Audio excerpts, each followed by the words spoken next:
Welcome to the fabulous TexVegas podcast here on the Rex Creek Studios podcasting network of shows. I'm John. She's Chelsea. Hey. In episode 2, we've made it. We've arrived. YouTube. It is live.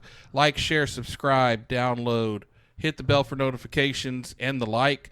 Let's get this thing rolling. You know, it's not about monetization. We just want you to spread it around. So do the things you need to do to put this podcast out there. And this is episode 2 of the fabulous TexVegas podcast. And we're going to just tell Vegas stories tonight. Next time we'll talk about Caesars versus MGM. But we have a special guest, Honey, here in the room. Well, you didn't have to hand him the mic yet. We're not talking to him yet. Exactly. We'll talk to Jeff in a minute.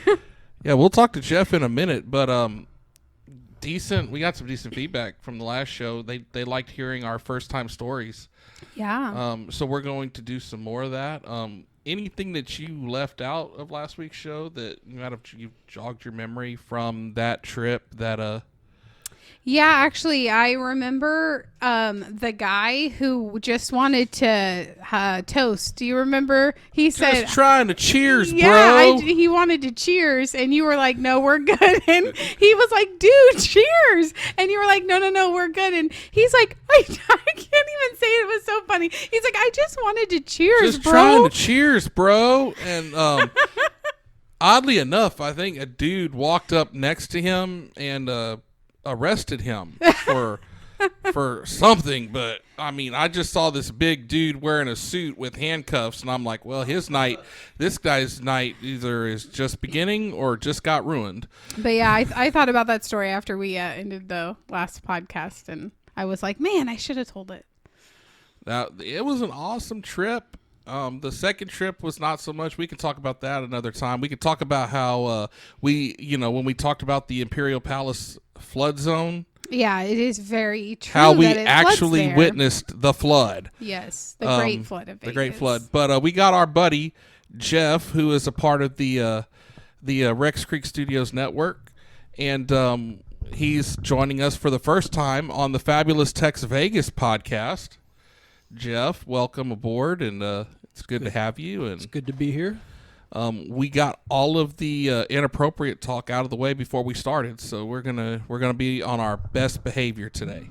Well, that's still not saying much for me.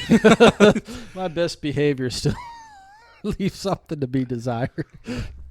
Man, give yourself a little bit of credit. I mean, come on.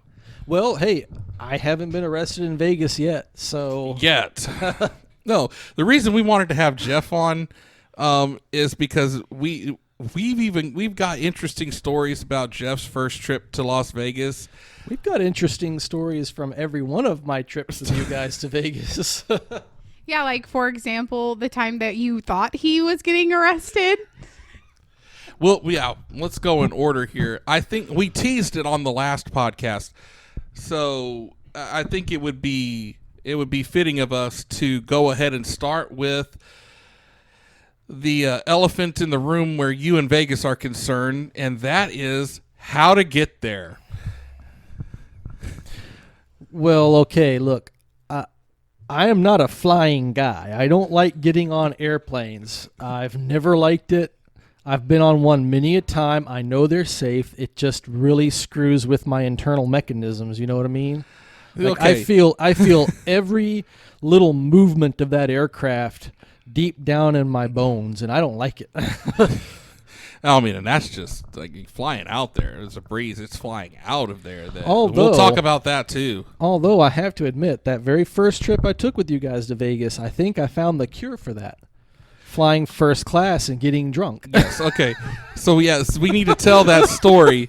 Okay, we need to tell that story because this was not only your first trip, it was my mother's second trip. We were being the good son that I am.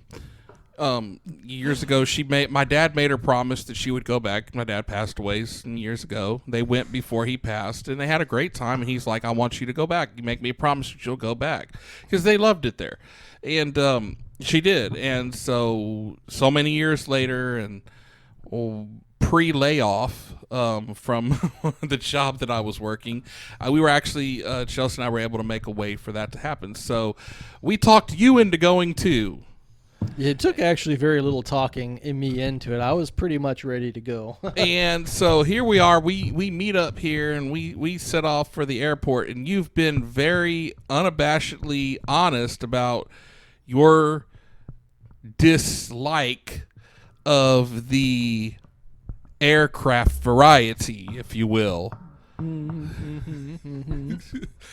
So It's a nice way of putting it. I was know. conventing about flying there the entire time. we came up. We said, but Jeff, I tell you what, you can pay us back, but what if we put us all in first class? Because the time before, Chelsea and I, I think it was trip 3. Was it trip 3?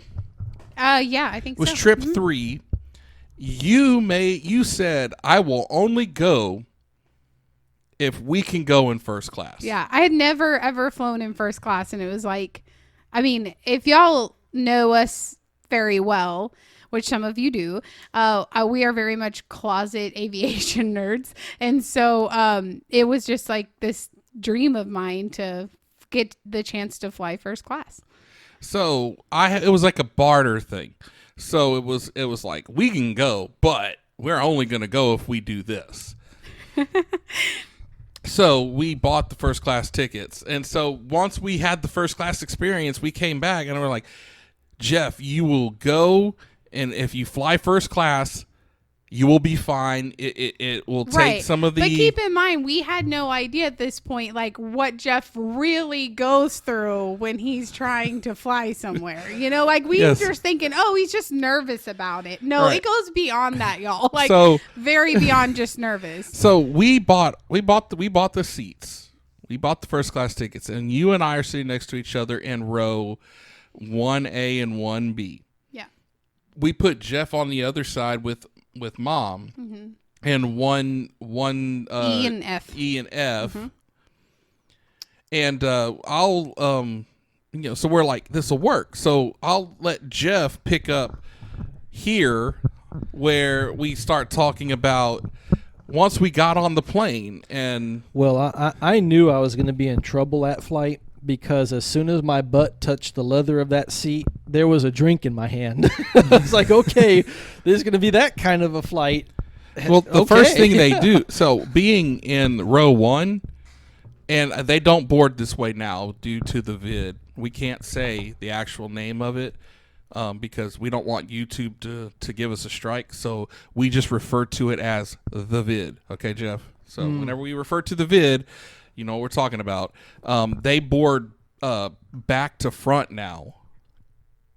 So when we go in Well, December, I we're gotta going tell to be you- the last to board versus the first to board. I got to tell you, I think I like that idea, and I wish they did that like always, because there was something unsettling about sitting in that first class seat watching a couple hundred sweaty, profusely unhappy people shuffling past me while I'm sitting there with a drink, and the last thing I want to see are the plebeians trudging to the back of the aircraft. You know, actually, I'm just joking there, but fact of the matter is, it's not a pleasant interaction for somebody who has paid that much for that seat, you know.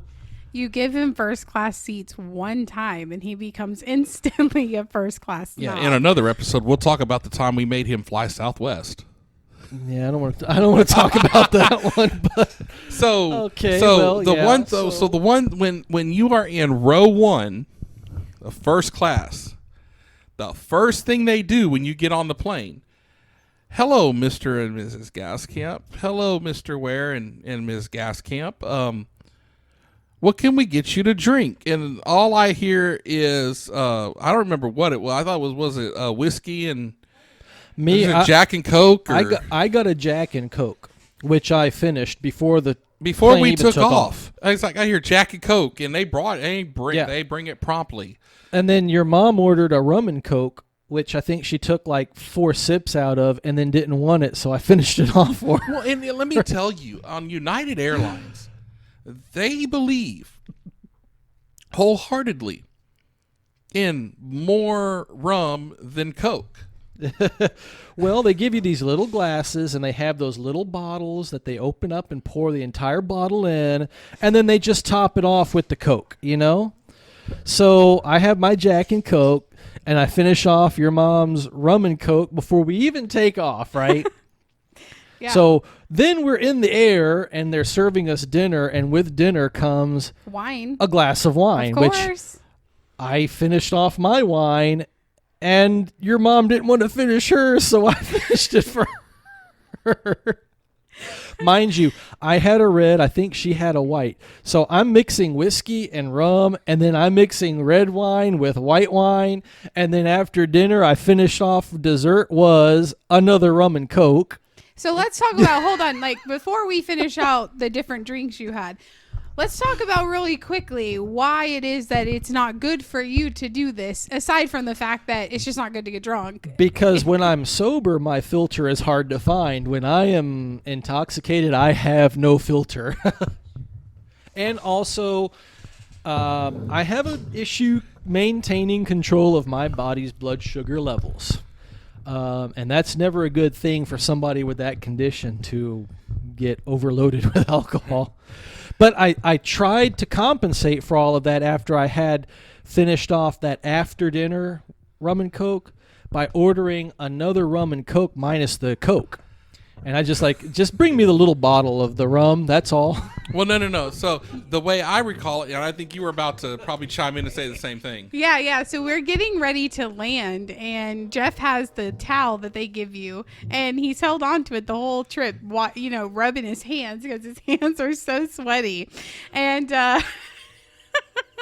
and so he asked, they're basically cleaning up. They're like, put up your tray tables, put your seat up, They've come around and asked him like 2 or 3 times to take his towel. And he's like, no, this is my towel. And so, so then he says, can I have another drink? And she's like, we're about to land. You can't take this off the plane. I believe my exact response was, it's not going to last that long. Yeah, no, here's Jeff, and he's like, oh, no, it ain't going to last that long. And we've made our descent into McCarran. We're coming down, pretty rapidly, which to me, that's one of my favorite. That feeling when the plane is, the plane's about to touch down, and if you have the right, and we put you on the right side with all the right views. Yeah, so if you're ever flying to Vegas, you definitely want to be if you're flying from Houston, you want to be on the right side of the plane, because as long as you're on the right side of the plane, you'll see the Grand Canyon as you fly over. You'll see the Hoover Dam, Lake Mead, and you'll see the Strip as you're landing. Yeah, as you're landing. At McCarran. Well, we didn't see the Grand Canyon that first time because we were flying in. It was already dark. Yeah. And besides that, even if it wasn't, I don't think I had the ability to see the Grand Canyon by that time in the flight. Because I know that last request, God bless her, that stewardess looked like she was on the fence about it, but eventually just like, screw it, here's your bottle, sir. Because in about 12 minutes, you won't be my problem anymore. Yes. So the fun adventure for us was dealing with drunk Jeff as we're trying to get through the airport that he's never been to. Yeah, so we get the bags and everything. Everything's going good. Jeff hasn't lost it with this sugar just yet. And we had rented a limo because we thought it would be so fun to take a limo, all 4 of us, down the Strip. And again, it was a great deal. They don't have these kind of deals, but it was a great deal. I think we only paid $50. Yeah. One way. One it's way. like $50 one way and 50 back to the airport. Yeah. But so we're going down the Strip, and this. Fast forward to when we're already there. We don't even talk about the trip there, okay? Oh, you don't want to talk about how in the limo when we were trying to drink champagne and drive down the Las Vegas Strip, you were talking about dead people? Yeah, no, I don't want to talk about that. Yeah. I talked too much about it back then. Because Jeff hadn't had enough to drink yet, so of course we had to have champagne. Well, because in the champagne limo. came with the limo. Yeah, fair. And we were all good. Like I was good. You were good. Debbie was good. We were all fine. We were good to have a drink. Jeff, on the other hand, Jeff was not good. And I proved that definitively by the time we got to the Panda Express, because I don't know what was going on inside of me. So at that time. we get checked into the Mirage. We're staying at the Mirage. whoa, wait. No. We cannot go this story and not talk about when I turned to Jeff and screamed at him in the limo and told him to shut up. The Bellagio fountains were outside. We can't miss that part of the story. Okay, well, tell the story. I just did. Okay. Well, thank you, because I didn't remember that too terribly well from that night. I'm surprised you remembered the night at all. So we get checked in. We're staying in a suite at the Mirage that we took our comps and we kind of paired it with a little bit of money.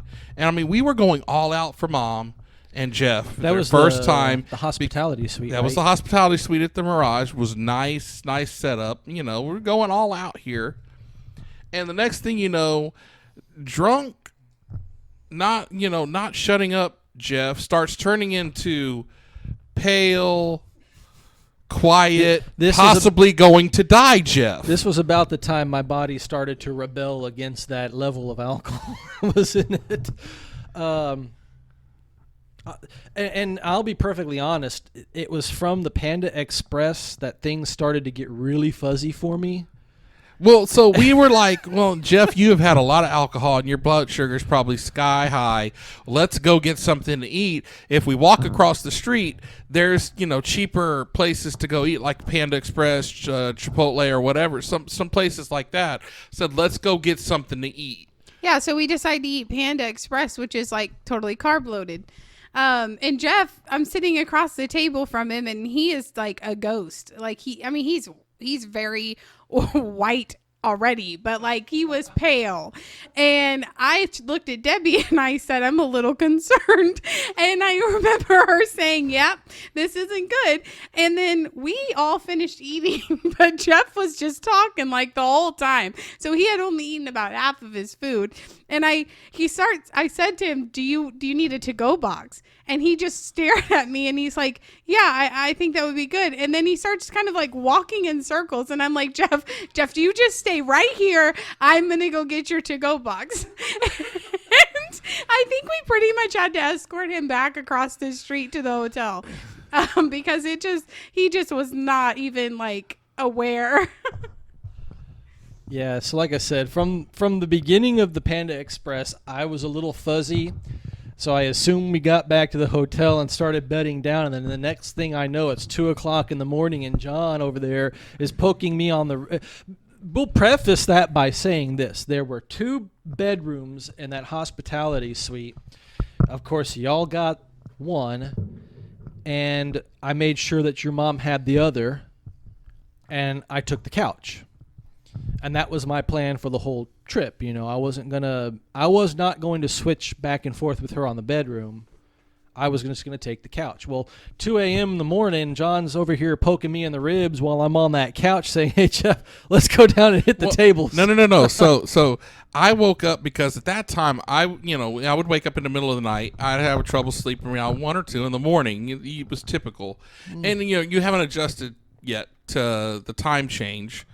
So yeah, it was about 2 in the morning. I walk in there and I'm gonna make sure he's not dead because I'm awake. So let me go see if my friend is alive, because when we went to bed, we weren't quite sure what was gonna happen. We just knew Jeff was in a bad way. But when I woke him up and he had recovered his faculties, I was like, you okay? You feeling all right? And he's like, yeah, I feel fine. I was like, a little tired, but I was like, good, get up, let's go. I have to. I'll hand it to myself. If I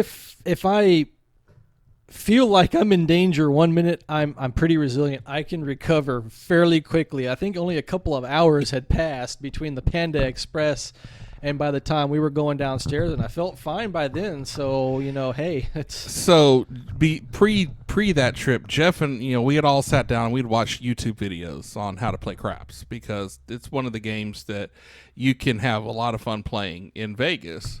And so we were like novice, craps players. So Jeff and I go down to the floor and I'm like, look, I can't sleep. He's like, I can't sleep. If you're feeling better, let's go, because the tables stay open almost till like 4 a.m. before they shut down the tables. Some tables stay open 24. Honestly, it doesn't sound to me like he gave you much of an option. He was more like, "Great, you're good. Get up, let's go." But Jeff, why don't you tell her what happened? I was pretty eager to get going myself. Look at the subsequent trips we've taken. Like, I haven't gotten drunk on the flight. As soon as we get there, we get our stuff in the hotel room and we're ready to go. You know what I mean? So, like, I wanted to. The drinking on the plane just kind of set us back a little bit. But once, I was feeling better, I was ready to go. So we go downstairs. We hit the craps tables there at the corner at the Mirage. I think we're like 2. There's maybe 3 of us on the table. I think there was that one other guy. And, it's pretty quiet, but man, we had that table on. We were hitting, and at that point, I was still, my craps strategy was to play heavy on the field. So, we were throwing field bets out there, but this guy on the dice, he was hitting those field numbers for us. So I think, at the end of the day, I walked away, I doubled my money. I had put down 100. I walked away with 2. So we went. I won like $450, and John was really throwing money out there on the field, though. He was like throwing 50 out there on the field at times. And we cash out. We're good. We're up. We're up, and that's like, this is good. We're up for the trip. And we're down there, and my mom, who, takes her time to get her bearings, we run into her walking down on the floor at like 3 a.m. At a slot machine. At a slot machine, with playing slots with a pina colada. And so Jeff and I were like, well, if you can't beat them, join them. So we sat down next to her at the subsequent slot machines, and we held up our hand when the waitress came around and said, we'll take 2 pina coladas. They were. I recommend that.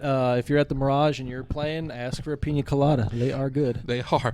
So we did that for a little bit, and then Jeff and I were tired. We said, all right, we're going to go back up and try to get a cat nap because, Chelsea will be waking up at like 6 to watch the sunrise. In about 30 minutes, About 30, So we go back up to the room. Jeff's like, all right, I'm going to crash. We left Mom down there. And I go into the room. Chelsea wakes up. She's like, how did you do?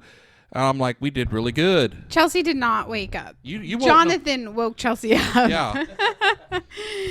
And yes, and you said, well, Jeff and I have been down playing. And I said, did you win? And mind you, I'm like half asleep here, so I'm talking in my sleep. And I turned, we're up $450. And I said, is your mom okay? Is she sleeping? And you're like, oh, no, we left her down there. She's fine. She's at a slot machine with pina coladas. And I'm like, what? Like last time I talked to her, she didn't even have her bearings. And you guys just left her down there by herself? And then you were like, yeah, she's fine. I'm like, wow. So, of course, I tiptoe in there in the morning to go check on her. And she's like wide awake and ready to party. Yeah, I think actually we left her down there because she was giving us the hint that we were screwing up her mojo on that slot machine. Those machines were tight, man. I couldn't get anything to go. No, and I knew I wasted the money I put. I usually do. No, but I just wanted to say one thing real quick too. To Jeff's point, he said he hasn't gotten drunk on a plane since that first trip. And so I would just like to compliment him in the fact that he has learned how to temper some of his flight anxieties that he has. We sent Jeff to Airlines Anonymous, and we have worked on his airline drinking. And now airline sober. The secret was, we weren't flying first class subsequently. And when you have to pay for the drinks, it tends to temper your drinking. Exactly. Yeah. These subsequent trips, we will set a little further back, but for one reason or another. But that first. So on that very first trip, since we're still on that, and we'll talk about that for a while. We well, still that's got plenty the theme of of the good podcast. gold. So let's just What- roll. what We're was this- telling stories. Let's just roll. what was this story that your mom witnessed an incident down in the front of the Mirage among the valet guys? A cab driver. Okay, so what time was this? This was like early in the morning. Like 5 in the morning. Okay, so It's like 5 in the morning in Las Vegas, outside the Mirage, and the cab driver. They have the cab drivers in the valet with the whistle who blows the whistle, signals the cab to come on. Well, apparently the cab driver didn't like the way the valet was doing or whatever, and he ran over the valet's foot on purpose. And she's out here witnessing all that, and she comes back. She's like, "Oh yeah, I've been awake. I've talked to all these people that work the early shift down there, just making friends." And I'm just like, "Dear God, we took her from Podunk, Texas, out to Las Vegas, and then she's talking to the valets." Well, they're interesting people too. She probably heard some interesting stories, and she darn sure saw an interesting altercation. Yeah, so then they fight. They get into a fight because the cab driver ran over his foot. Now, you'd think he'd be concerned about the fact that his foot just got ran over by a car. No, He was they don't probably too care. mad They were about starting that. to throw fists, and the security and the cops just all converged. And man, this was like in Las Vegas when room rates weren't discounted because you needed people to come in. This was like a Thursday in Las Vegas or something, Yeah.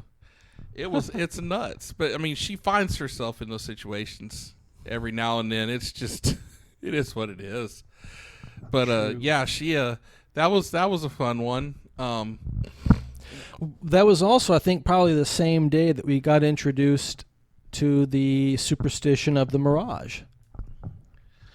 Honey, are we allowed to talk about the superstition of the Mirage? Well, I mean, Of course.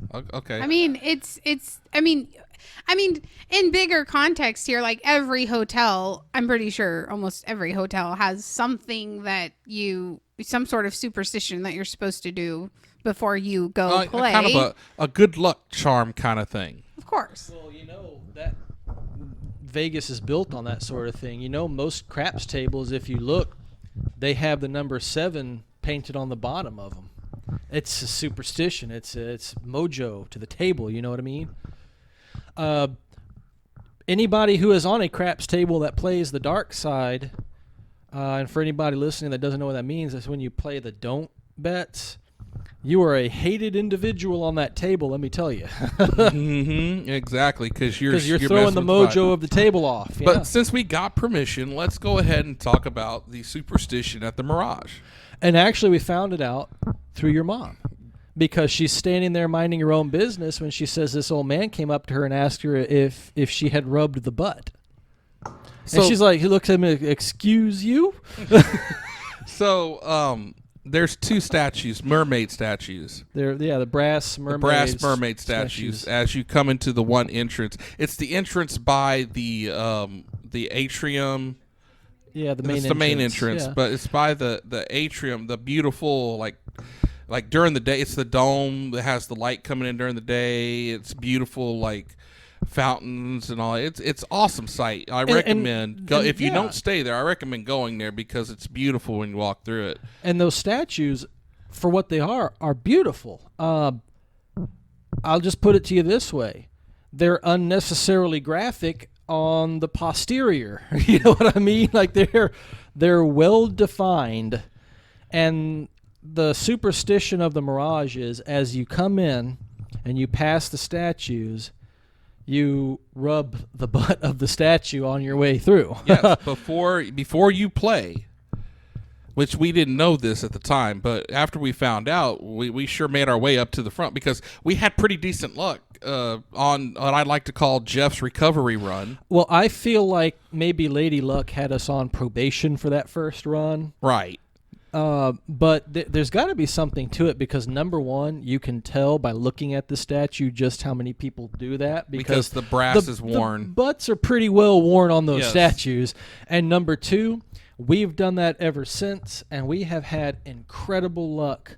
I mean, not every time, But we have had some incredible luck at the Mirage, and we're going to talk about one of those games here in just a little bit. Sorry, I was just telling her the score of the baseball game. Ah. Yeah, I got a text message just now. Side note, baseball game. I saw Text it pop message up. just now that there was some fireworks. So some, once we some finish, clearing of the benches. once we going finish on that here, we we'll go missed, hit so, rewind on the TV and we'll go back and watch it. Yeah. That's what I love. But DVR. go Astros. Go Astros. Anyway, and go Knights and go Knights go and Raiders baby. Just do it, Raiders baby. Since this is the Vegas podcast.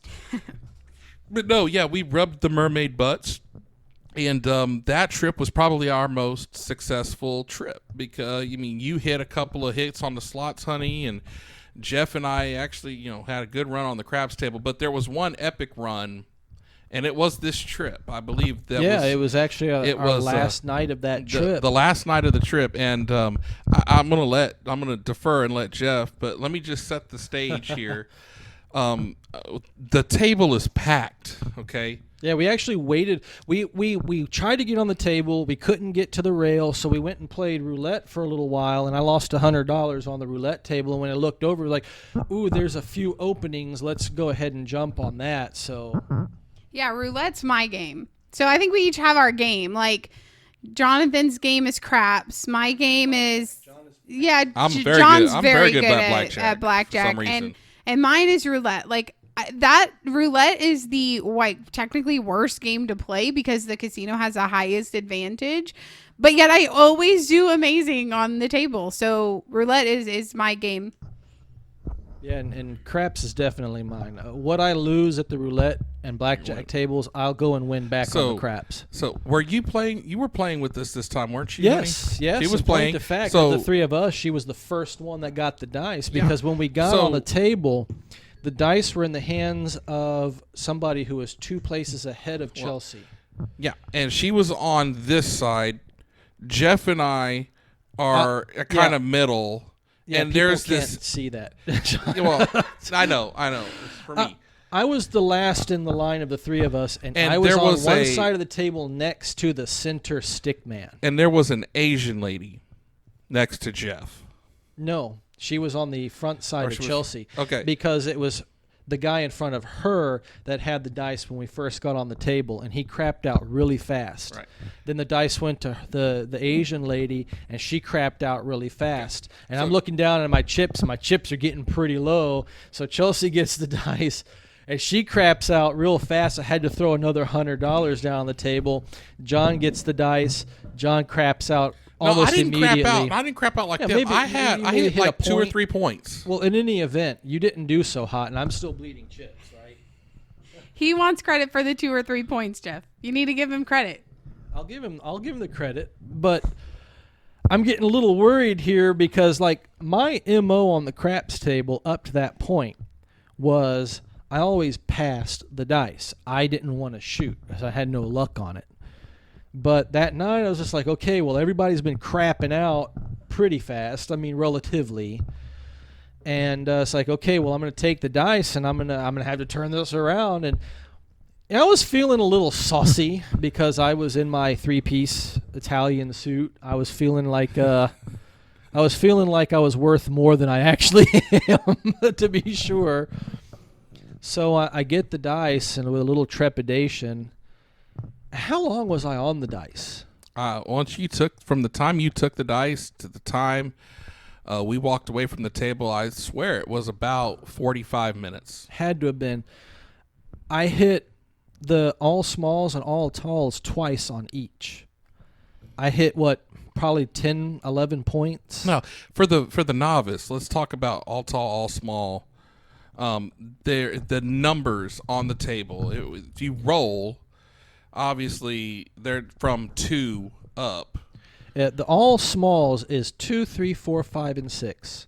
So it means if you throw money on that bet and the shooter on the dice rolls a 2, 3, 4, 5, and a 6, not necessarily in order, but as long as they hit all of those numbers before crapping out, you get paid off on that bet. All talls is 7, 8, 9. No, it's 8, 9, 10, 11, and 12. 8, 9, 10, 7 11, is 12. craps. 7 is craps, right.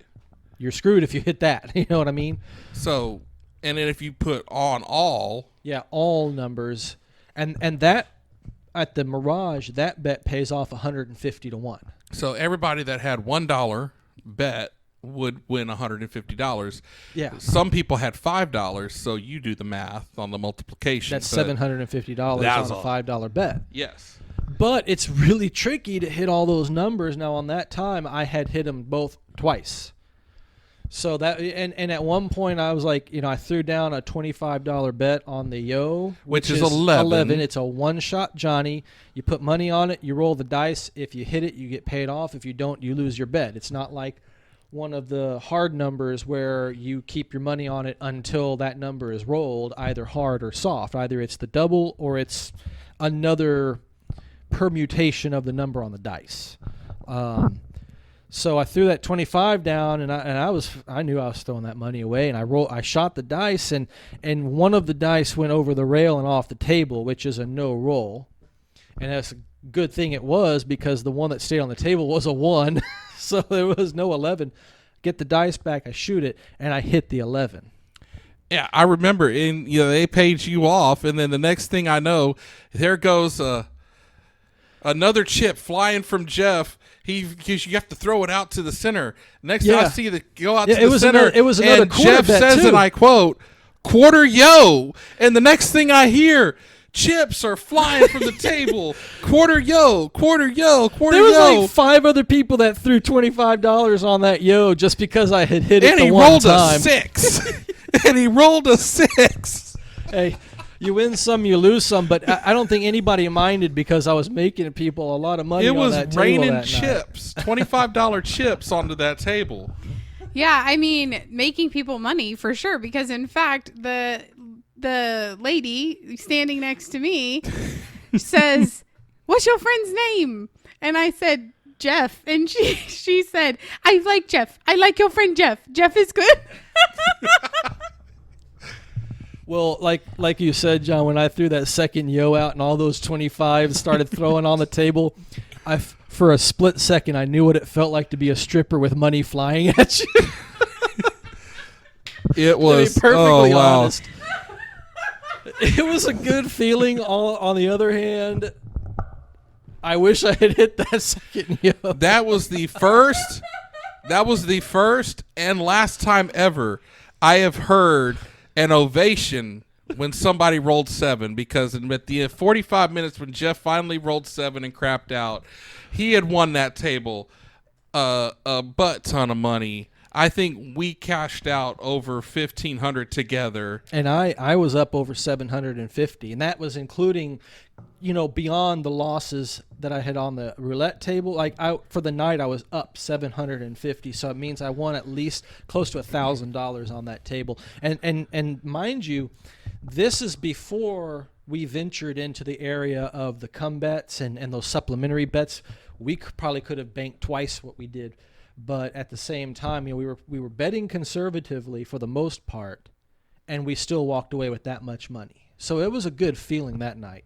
Yeah, it was a great night to wrap up the trip. And I got to tell you, man, I've played all kinds of games in Vegas, but there is nothing on earth like the feeling of being hot on the dice on a hot craps table. The atmosphere is positively electric, and everybody is in on it. You know what I mean? Yeah, I mean, I've come close on a blackjack table, but that was because I was playing with house money. I'd won up and I was playing down, and I knew I was going to, lose the money. But I threw out like a $100 bet. This one last trip we took last October on the table, and everybody there was like, "Whoa!" And we're like, every card turn is just like, "Oh man, it's and then the dealer goes ahead and turns 21.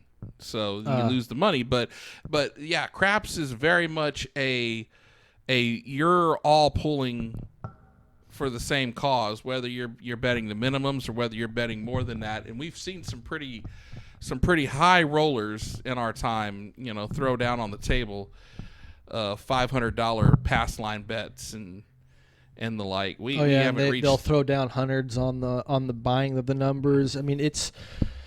When you're talking about that kind of money on the table and everybody's winning, everybody's a happy camper.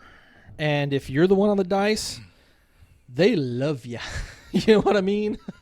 Oh yeah, most definitely. You were the number one. Like, we cashed out after you were done. Everybody did, John. Just about everybody. The whole did, too. table cashed in, and they were gone because when you have a run like that, you don't replicate it.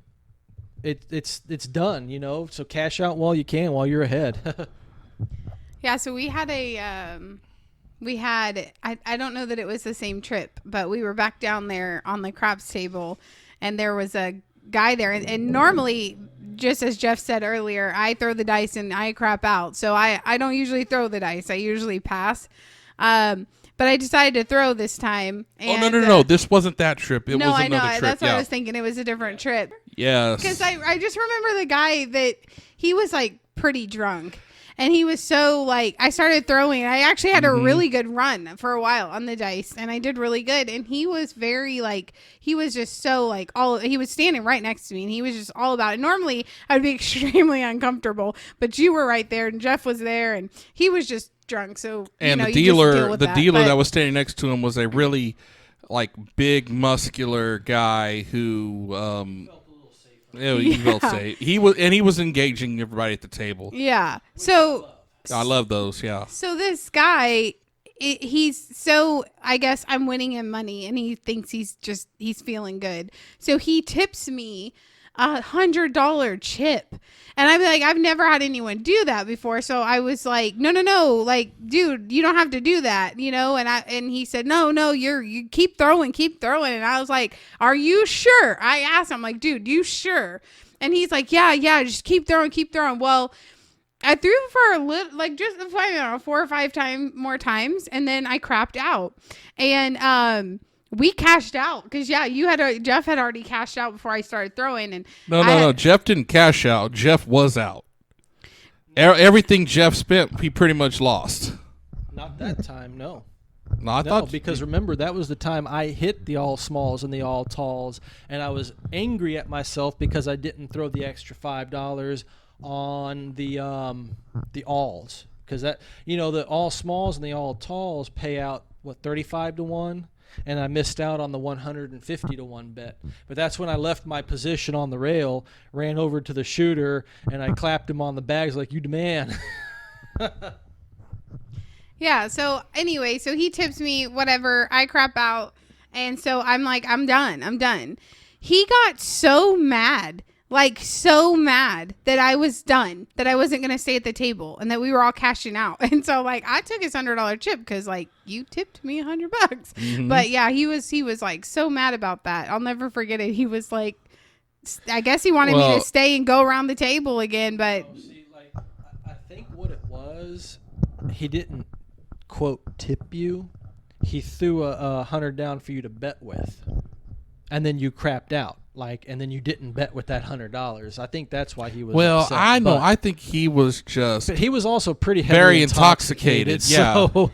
And he was just gonna be mad because, you know, he had lost. You know, don't worry. He had plenty. He was not hurting for money. Oh, yeah, he had quite a stack of chips still there. So yeah, and that wasn't Sea Dog. Sea Dog was the guy that you were talking about, who was rolling really hot, and the dealer was getting into it, and he's like, all right, here we go, let's go, Sea Dog, woo, woo, woo. It starts barking in the casino.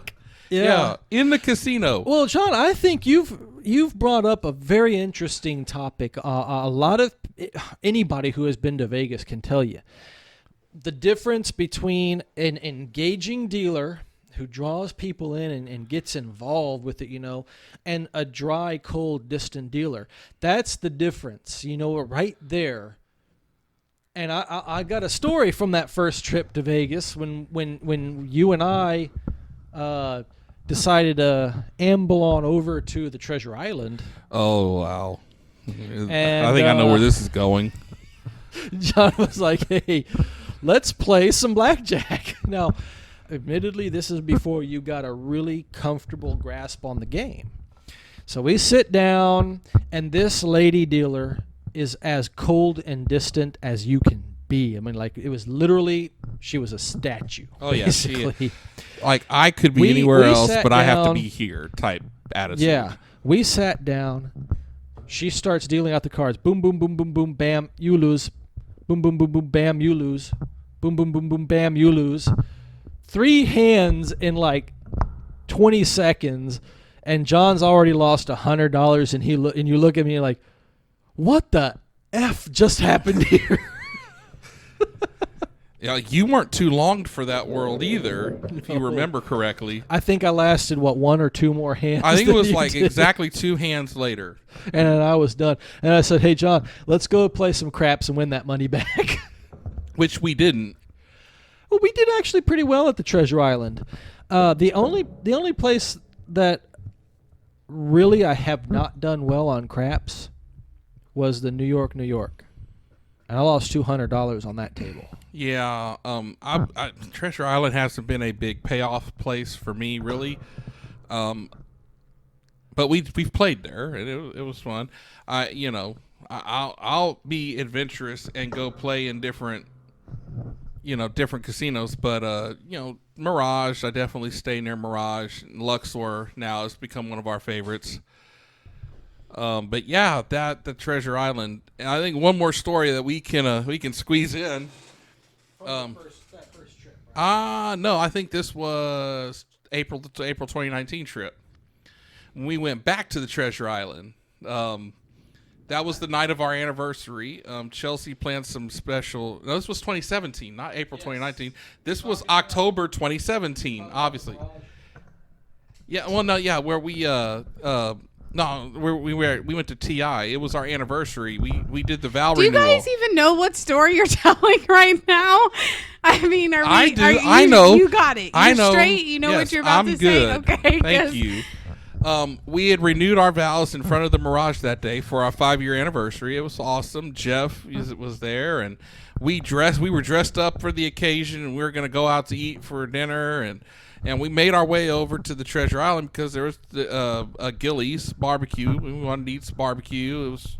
So we went over there and ate. Well, as we were coming back through, there's this shop on the side there at TI, and so we were like, well, let's just walk through here and just see what there is, modestly priced. And when we go through there, and Jeff and myself find these fedora hats, and we could put a picture up later. I still have it. I don't know that I'd wear it too much because of it's had some wear and tear, but we were like, how cool would it be? I'm wearing my vest and a nice shirt and looking good. Jeff's wearing his 3-piece suit with the vest and got the chain.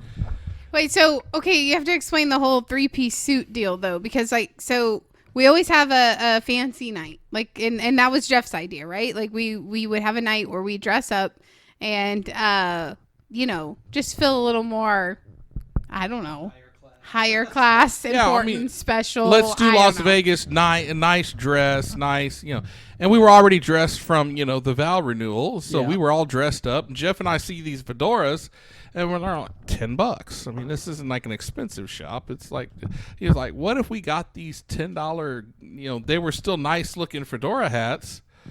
Let's get this. So we bought the fedora hats for $10 each at the TI, and we put them on, and we head back over to the Mirage. And man, you would have thought like we were, like part of the traditional Vegas mob. Well, I think Chelsea said I looked like a mobster in the 3-piece Italian suit with the fedora hat on because I'm also wearing a little bit of bling, Yeah.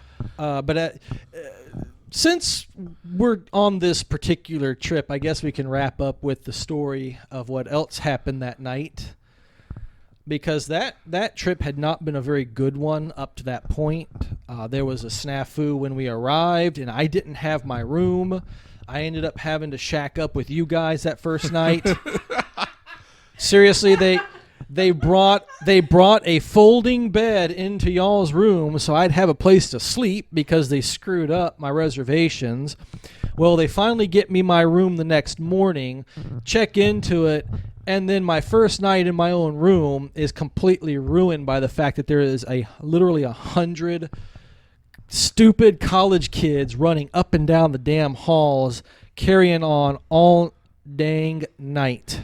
Now, I got no rest. We that checked, night. we flew in, checked in on a Tuesday. This was Wednesday, and then Wednesday night, all of these fools checked in. It was some kind of like engagement celebration. We found out, and I was willing to let bygones be bygones and give it another shot that last night until we were down. After we got the fedora hats and everything, we went into the piano bar. I don't care if I never get back, so it's root for the home team. Blah, blah, blah, blah, blah, blah. Then it's 1, 2, 4 strikes, you're out of the yard. Just sing out the song with the piano man. Sing out the song tonight. that's Billy Joel. For some baseball. Got us feeling alright.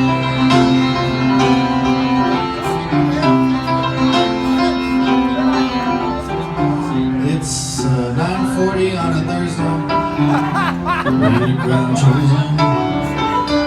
There's an old man sitting across from me, made love to his talent and kin. He says, "Someday play the piano.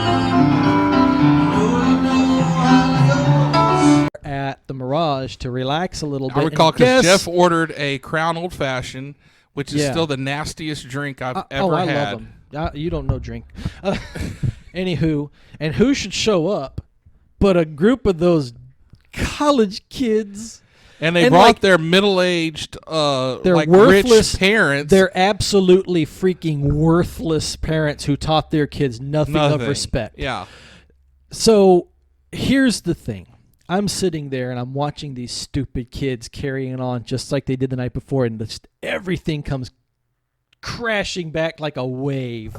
Didn't one of them like knock on your door in the middle of the night, like confuse your room? Yes. They did the same thing to us too, Yes. That's right. and we called security. And so did I. And what was I told? Yes, sir. We've been called several times about that. We're trying to get this under control. Okay, so anyway, flash forward to the next night in the piano bar, and I'm getting mad all over again. And what did I tell you? So John goes off. I was Yeah. like, "Look, Jeff, come on. I'm gonna go play roulette." And Chelsea's like, "I want to stay think- here and listen to the piano," and I'm like, "That's fine. I'm gonna go play roulette." I think what it And was you came was with me. no. I think what it was John recognized the look on my face, and he knew something was coming, and he just wanted to get the heck out of Dodge. And so we're at the roulette table, and they come like some of that party came over there. Yes. And what did they do? They elbowed me while I'm standing at the table, and that was the straw that broke this camel's back. And so I'm sitting there, and Jeff's like, "I've had enough of this." And I don't see Jeff goes. I'm like, "Oh, okay. I've got money on the table, so I'm gonna just stay right here." Well, hold on. I'm going to paint the picture a little bit more here. Like, these people just kept multiplying. Like, I think the first day that they showed up, it was like just part of them, but the actual event wasn't until like later at that weekend or at the end of the week. And so like each day throughout the week, it was just like more and more obnoxious, annoying college kids that were part of this massive party, whatever it was, kept showing up. So it just felt like these people kept multiplying, and they were just taking over the entire hotel. I mean, I remember walking through the entryway at one point, and they were screaming at their friends across the reception area, like so loud. I mean, it was just crazy. It was like you couldn't get away from them. So I'm playing roulette. Jeff disappears on. And I cash out like $250, and I go back to the piano bar and finish my drink, And I'm not there. and listen to the music and enjoy the time. It was we're flying out the next day, so just want to enjoy the night in Vegas. And Wait. So no, Jeff had come back. You were still playing. Jeff had come back, and he had another drink, and he was talking to me. Yeah. I left the roulette table and I went back to the piano bar to sit down with Chelsea. And as I'm sitting there, it snapped between them carrying on and then getting literally physically elbowed at the roulette table. I sit down, I finish that drink, and I look at Chelsea like, you know what? I'm going to go complain about this. I'm going to the front.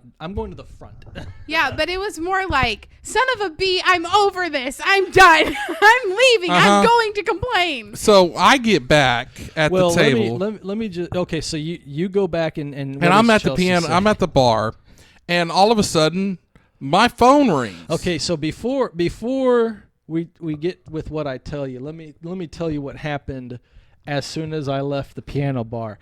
I went up to the front desk. And I'm nice, I'm calm, I'm cool, and I'm collected. I wait my time in the line. I get to the front. The lady behind the counter, and I was like, yeah, I would like to complain. So I briefly explained to her, and I think I was not the first person to complain in person either, because as soon as I started talking about the situation, she's like, hang on, sir. Let me go get the manager.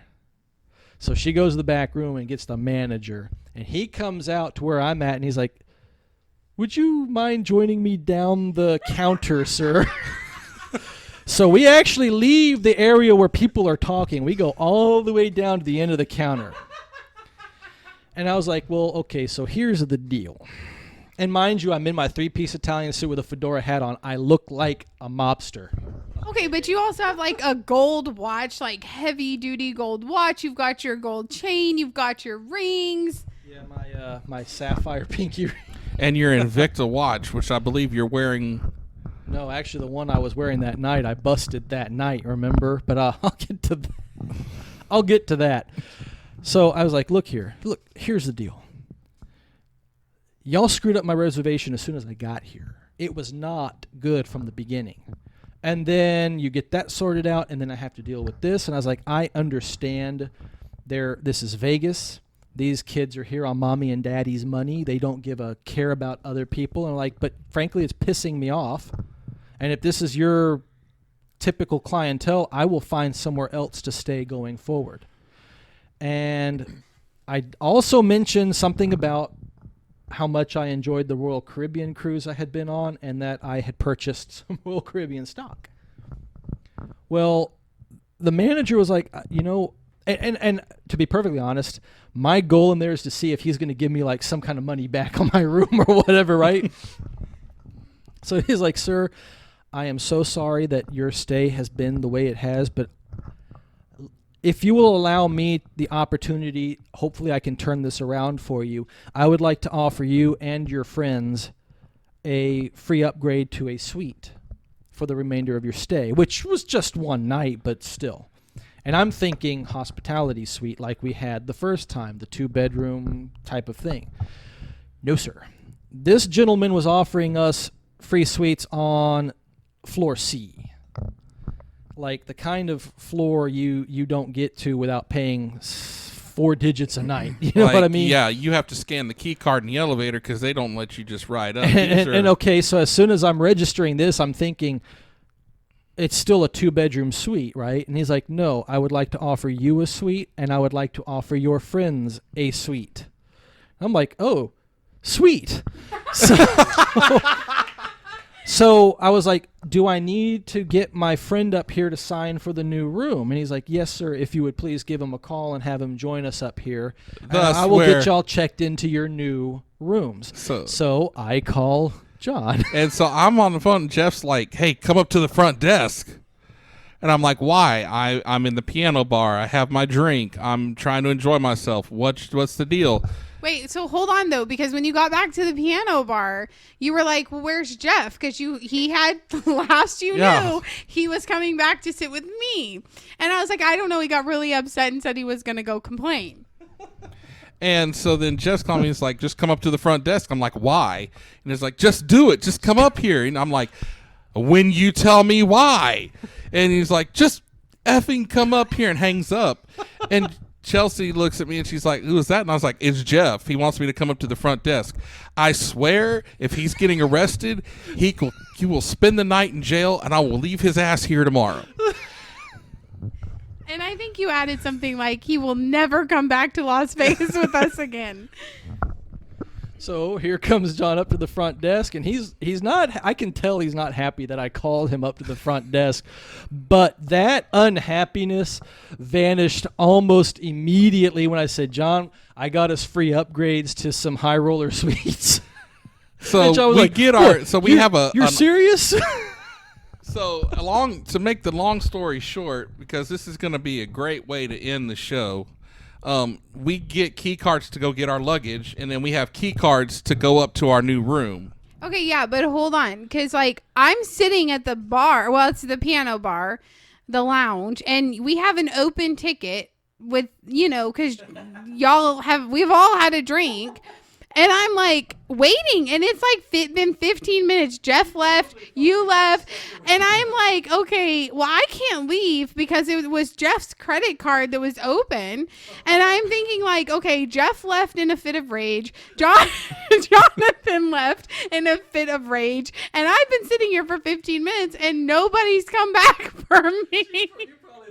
Yeah, and so I was thinking, okay, let me text John and find out if everything's okay.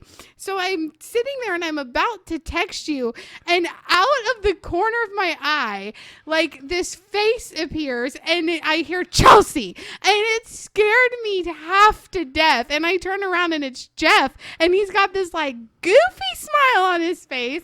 I'm terrified, and I'm like, oh good, you're not in jail. And he's like, I just got us upgraded to suites.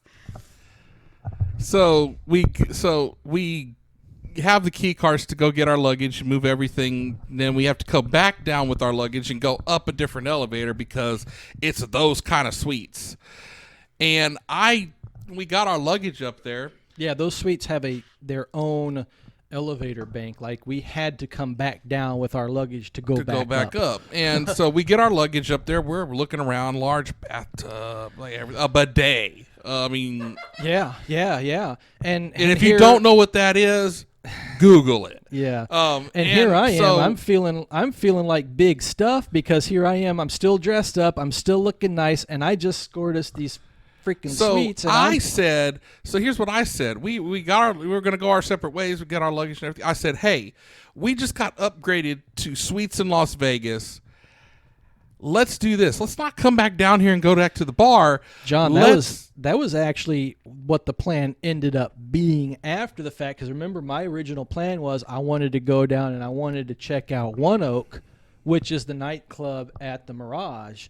So remember, I went down. Y'all, of course, weren't going to do it. So I was like, okay, that's fine. I'll just go down maybe for 15 minutes or so. Yeah. I just want to check it out. But I get down there, and I was way early. Like One Oak had not opened yet. So I'm just kind of walked around the casino, and that's when I almost did go to jail because I almost killed that college boy. Remember? Because he was treating his girlfriend. Yeah. Well, actually, no, and I'll tell the story real quick. So I'm walking down the side of the casino. There's this couple ahead of me. As I'm approaching, I can tell that they're fighting. She's dressed to go to the nightclub, and he's not. He's like in a grungy T-shirt and shorts, right? And apparently he's unhappy that she's going to the nightclub. She gets up to walk away. He tries to grab her, but in his attempt, he actually grabbed a little bit of her shirt and moved it to the side. One of those deep V-neck shirts. So she's actually hanging out in full public, but she's so upset, I guess she doesn't realize it. And as she's passing me by, I just saw like, excuse me, ma'am, she looks down and it's like, oh my God, thank you. And she covered herself, and that would have been the end of the I would have just kept right on walking, and except for the fact that the boy looked at me and he said, why don't you F off? Now that was the wrong thing to say to me because I got right in his face and I said, say it again, boy. And I was going to then beat the crap out of him, except for the fact that about that time, 5 security guards came like out of the woodwork and converged on the location, right? And I'm thinking they're going to grab me because I was about to beat the hell out of this kid. No, they grab him by the shoulders, and the one guy in the yellow shirt's like, is he bothering you, sir? I said, yeah, you better get him out of here. before he gets hurt. So that incident occurred before I went back upstairs. So we had decided we told you our plan. You're like, we're not going to stay down here and drink. We got a suite and we're leaving tomorrow, so we're going to go buy our drinks and we're going to go back up and into the suite and enjoy it. So we're sitting there and we're having cocktails in the suite, and Jeff shows up. And I'm like, well, what did you get? Where's your, and he pulls these things out, and they're called buzz balls. And the first thing, and they're like, in my defense, I had never had them before, so I didn't know what they were like. And it's like 25% alcohol by volume or something. They're pretty strong concentration. I don't know exactly what it is, but and downed the first one. And it did taste good. It did, and it's very fitting. And then he popped the other one and drank it more gingerly. Yeah, but like, let me just point out real quickly here. All of these things had happened to Jeff this particular night, and he had forgotten that he had had a couple of drinks in the piano lounge at this point.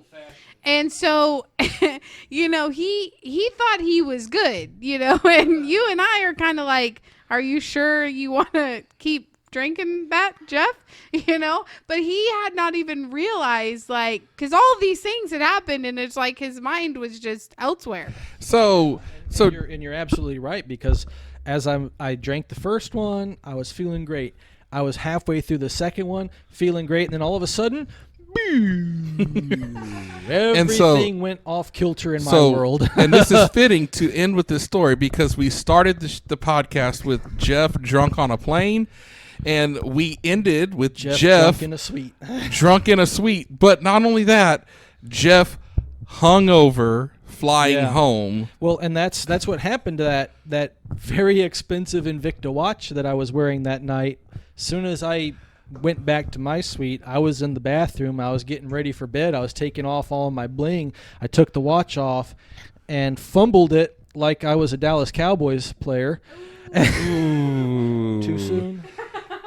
Anywho, go fumbled Raiders. it, and this very expensive Invicta watch hits the tile floor in the bathroom of that suite and is no more. Well, and that's not the only thing that hit the marble floor in the suite that night. In your suite, you actually hit the marble floor, and I believe you also threw up in the bidet. I will neither confirm nor deny those allegations. But if you think drunk Jeff arriving in Vegas was something, hungover Jeff leaving Las Vegas was a whole nother animal. It was not fun. Well, I did survive, though. You did survive, because we had a merciful pilot who actually gunned the plane up so that we could get past the crosswinds. Yeah.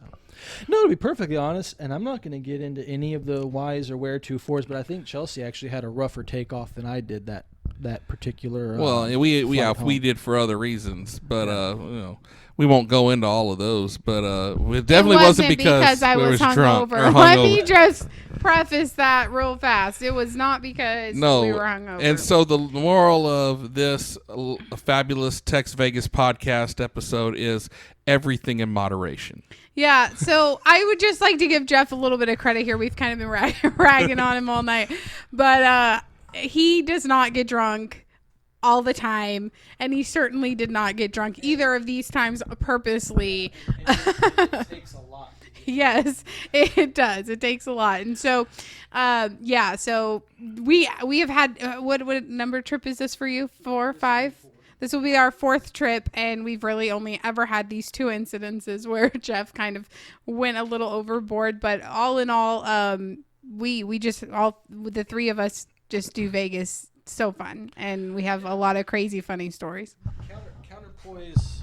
Counterpoise my occasional too much drinking with the fact that I do help y'all win a lot of money, and I got us free sweets one time. So hey, it works. And so I just think it's funny that we started with Jeff hates flying, so he got drunk, and we ended with Jeff got angry, got us a sweet upgrade, and got angry again, got drunk, and was massively sick and hungover for a flight home. Well, when you put it that way, that was an emotional roller coaster for me. And in the last hour and 10 minutes has been one roller coaster after another. And Well, we're so this certainly seems like reliving the this roller seems like a good coasters. place to wrap it up for this edition of the Fabulous TexVegas podcast. But Jeff's going to be a familiar face and a familiar voice. He's part of the TexVegas podcast we've still family. got a lot of memories we haven't really touched on, a lot of the small things, and we've got many more memories. Well, and we're going come. to see you when we start the vlog series in December. Oh, that's probably not so good for your viewership to have to see me, but Well, if they're gonna see us, and they're gonna see us doing Vegas the only way we knew how to do Vegas, and we're gonna be real and honest and forthright, and we're just gonna have fun, record content, and show you how we do Vegas, what we are allowed to. I think there are restrictions about video, gaming. You have to get express permission, and you have to rent out the table, and you have to guarantee you're going to put down at least $1,000 or something on the table. Well, we can think about that, those possibilities, because I understand that right now the Sahara is accepting table reservations. So, we'll talk about it. We'll talk about it, but we're going to stop talking now, and we're going to go watch the conclusion of the baseball game. This has been the Fabulous TexVegas podcast. Any parting shots we want to make before we get out of here? No, I got nothing. Got nothing? Yeah. We got plenty on Jeff. So, I'm about to say, I have been attacked enough tonight. Jeff, you're a gentleman, and you're not quite a scholar, but you're close. Actually, I thought it was the other way around. I'm clearly a scholar, but the gentleman part was always the questionable area. And with that, we are out of time. This has been the Fabulous TexVegas podcast. Until next time, Viva Las Vegas.